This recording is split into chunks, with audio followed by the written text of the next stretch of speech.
నమ శివాయ, సర్వం శివం.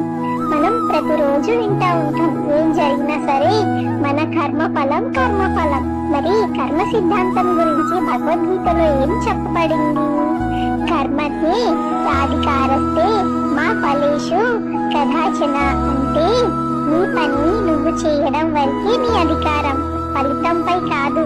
ఫలితం గురించి అతిగా ఆశించకుండా నీ బాధ్యతను పూర్తిగా ఏకాగ్రతతో నిర్వహించడమే అసలైన యోగమని. మరి దాని అర్థం ఏంటి? మనం కేవలం ప్రయత్నం మీద మాత్రమే దృష్టి పెట్టాలి. ఫలితం గురించి ఆలోచిస్తూ భయపడితే చేసే పనిలో నాణ్యత తగ్గిపోతుంది. శ్రమ నీదైతే విజయం దానంతట అదే వస్తుంది. మరి మనోనిగ్రహం అంటే ఏంటి? మనం సెల్ఫ్ కంట్రోల్ అని చెప్పేసి అంటాం. మిత్రువు శత్రువు రెండోటి మనసే. అంటే నిన్ను నువ్వు గెలిస్తే నీ మనసు నీకు మిత్రుడవుతుంది. అదే నీ మనసుకు నువ్వు బానిసైతే అది నీకు బద్ద శత్రువు అవుతుంది. విజయం సాధించాలంటే ముందు నీ ఆలోచనను నియంత్రించు. మరి దీని అర్థం ఏంటి? మన బలహీనతలు ఎక్కడ బయట పెట్టాలో అక్కడ కాకుండా మన మనసులోనే ఉన్నాయి. మన మనసు అదుపులో ఉంచుకున్నవాడు ప్రపంచాన్ని జయించగలుగుతాడు.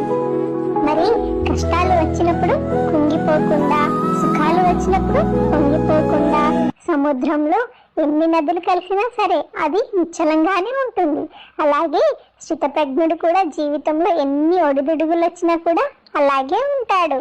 అంటే మన నిశ్చలత్వమే పరమాత్మకు మనల్ని దగ్గర చేస్తుంది. పరిస్థితులు ఎలా ఉన్నా సరే మనశ్శాంతిని కోల్పోకూడదు.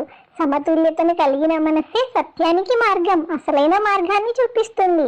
జరిగిన దాని గురించి బాధపడకు, జరగబోయే దాని గురించి భయపడకు.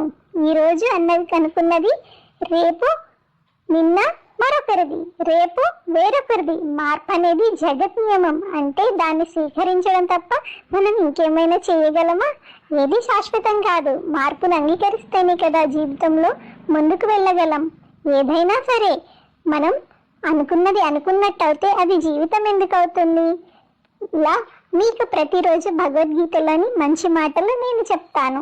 మీకు ఎలాంటి విషయాలు కావాలన్నా ఏం కావాలన్నా నన్ను అడగండి. ఓం నమ శివాయ, సర్వం శివం. శివుని నమ్ముకున్న వారికి కష్టాలు దరిదాపుల్లో చేరకుండా ఉంటాయి. సర్వం శివం.